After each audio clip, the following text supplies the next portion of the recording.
ये जज साहब की आंखें देख रहे हैं आप। ये सुप्रीम कोर्ट के जज साहब हैं, चंचूर साहब। इनकी आंखें देख रहे हैं आप, कैसे खुली की खुली रह गई। सेम ऐसे ही जब इन्होंने ये केस देखा, जिस केस के बारे में चर्चा करने वाला हूं, उसके बाद जज साहब की आंखें ऐसे ही खुली की खुली रह गई थी कि भाई ये हो क्या रहा है। लेकिन ये मामला कहीं पे भी कोई तूल नहीं पकड़ा है, क्योंकि दरअसल ये मामला आम आदमी के खिलाफत है, पार्टी के खिलाफत है, केजरीवाल के खिलाफत है, इसलिए खबर ज्यादा नहीं बना। लेकिन यही अगर फटकार सुप्रीम कोर्ट दे देती तो खूब ढोल नगाड़े बजते। अगर नरेंद्र मोदी खिलाफ दे देते, ढोल नगाड़े लड्डुएं बटती, बांटो लड्डू, जश्न मनाओ, फुलझड़ियां जलाओ, क्योंकि नरेंद्र मोदी को सुप्रीम कोर्ट ने डांटा है। इन तमाम चीजों को लेकर बात करूंगा कि जज साहब की आंखें खुली की खुली रह गई। अरे भाई, इतना बड़ा घोटाला, और भी आदरणीय सुप्रीम कोर्ट जज साहब ने।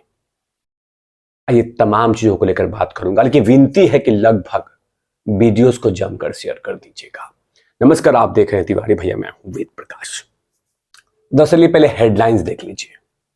ये हेडलाइंस क्या कहता है कि जो जमीन दिल्ली हाईकोर्ट की, उस जमीन पे आपने बना लिया अपना कार्यालय।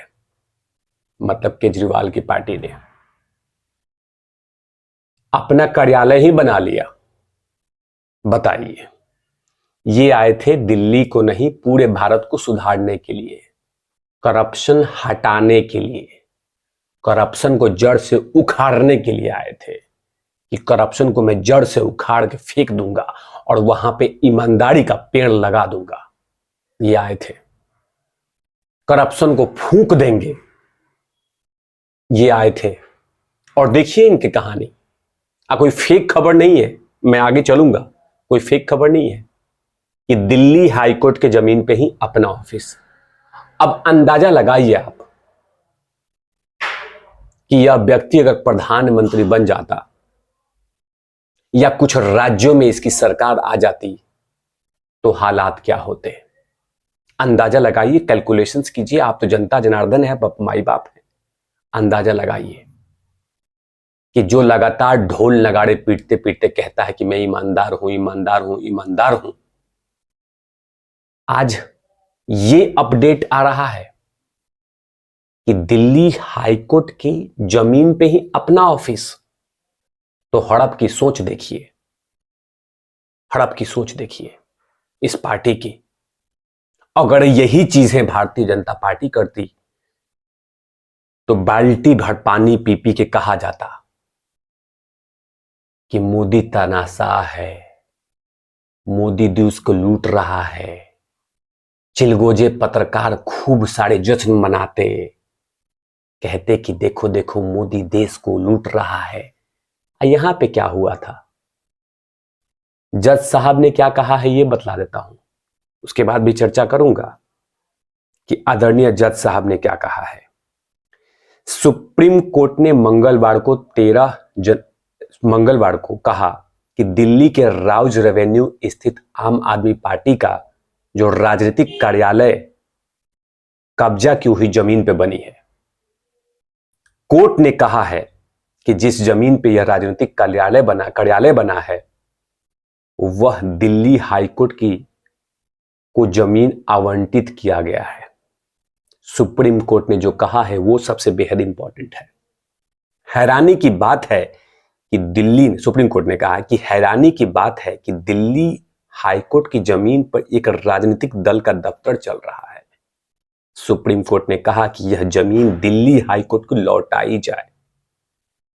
कोर्ट ने दिल्ली सरकार के मुख्य सचिव, पीडब्ल्यूडी सचिव, वित्त सचिव मतलब फाइनेंस सेक्रेटरी अगली तारीख से पहले कोर्ट के रजिस्ट्रार जनरल के साथ एक बैठक करें और मामले का समाधान निकालें। सोचिए, तब सुप्रीम कोर्ट भी बिक गई।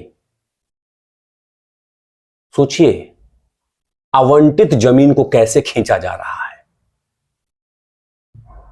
और ये महाशय पूरी दुनिया में ईमानदारी से कहते हैं कि मेरे जैसा ईमानदार कोई नहीं है। अब बाकी सब चोर, बाकी सब चोर, बाकी सब चोर। अब सोचिए कि दिल्ली हाईकोर्ट को जमीन आवंटित की गई थी, दी गई थी। अब उस जमीन पे ही अपना घर बना लिया, अपना ऑफिस बना लिया।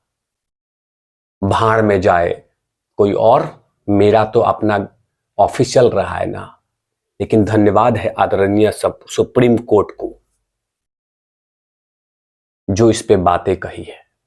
कहा है कि जल्द से जल्द कार्रवाई कीजिए। एक्शन में थोड़ी सी भी कमी नहीं होनी चाहिए। जज साहब ने आगे क्या कहा है यही बतलाना बेहद आवश्यक होगा। जज साहब ने कहा कि कोई भी कानून को अपने हाथ में नहीं ले सकता। उन्होंने सवाल किया कि कोई राजनीतिक दल उस पर कैसे बैठ सकता है। हाईकोर्ट को कब्जा दिया जाना चाहिए। हाईकोर्ट इसका उपयोग किस तरह से करेगा? केवल जनता और नागरिकों के लिए। सुप्रीम कोर्ट के जज साहब ने आगे कहा कि सभी अतिक्रमण हटाए जाएंगे। आगे के निर्देश के लिए इस मामले की सुनवाई 19 फरवरी 2024 को की जाएगी। अब सोचिए कि सुप्रीम कोर्ट के जज साहब की आंखें कैसे खुल गई, एकदम मतलब खुली की खुली रह गई। अरे जज साहब, इतना बड़ा भ्रष्टाचारी। तब कहा जाता है पूरे हर जगह पे जाके कि मोदी चोर है, मोदी भ्रष्टाचारी है, अमित शाह चोर है, आरएसएस चोर है, बीजेपी चोर है, इस तमाम चीजें कहा जाता है। लेकिन यहां पे कोर्ट के ही जमीन को लपेट दिया गया। तो अंदाजा लगाइए आप कि नॉर्मल जमीन कैसे हड़पे गए होंगे। कैलकुलेशन कीजिए कि सरकार के जमीन को कैसे बेचा जाता होगा। अंदाजा लगाइए। आप लोगों ने एक फिल्म देखी थी जरूर, मेरे शादी में जरूर आना। उसमें जो हीरो है उनकी गर्लफ्रेंड साहिबा थी, उनको फंसा दिया था सरकारी जमीन बेच के ही। हुआ था ना, जिसपे फैसला आया था कि उनकी जो हीरो थे, उनकी गर्लफ्रेंड जो थी, होने वाली वाइफ, वो बाइज्जत बरी हुआ और जो दोषी थे वो पकड़े गए। फिल्म की याद आ जाएगी आप, मेरे शादी में जरूर आना। यही तस्वीर थी जिसमें देखा गया था कि फैसला हो रहा था, इसमें सरकारी जमीन को कैसे बेचा जा रहा था। पड़ी जमीन, सरकारी जमीन पे कुछ कब्जा कर लो और बेच दो। यही चीज है इसमें भी दिखाई दिया है कि आदरणीय कोर्ट ने क्या कहा है कि जल्द से जल्द लौटाइए। अचंभित है जज साहब कि सोचिए ये सब चीज चल रहा है यहां पे। और ये महाशय, इनको कुछ भी कहो तो ये लास्ट में यही कहेंगे, हमें खत्म करना चाहती है बीजेपी। मैं इतना ईमानदार हूं कि मुझसे नफरत करती है बीजेपी। मैं इतना सीधा हूं कि नरेंद्र मोदी के आंखों में चुभता हूं, इसलिए मुझे मोदी हटाना चाहता है। जब ही कुछ पूछोगे तो, लेकिन क्या इस पे जवाब देंगे? सुप्रीम कोर्ट के स्टेटमेंट का जवाब देंगे? नहीं देंगे। आप क्या सोचते हैं इस तमाम मामलों पे, सुप्रीम कोर्ट के स्टेटमेंट पे, जज साहब ने जो बातें कही है उस पे क्या सोचते हैं? कमेंट सेक्शन में जरूर लिखिएगा ताकि हौसला मिलते रहे, और वीडियोस को जमकर शेयर कर दीजिएगा। तब तक के लिए आप देखते रहिए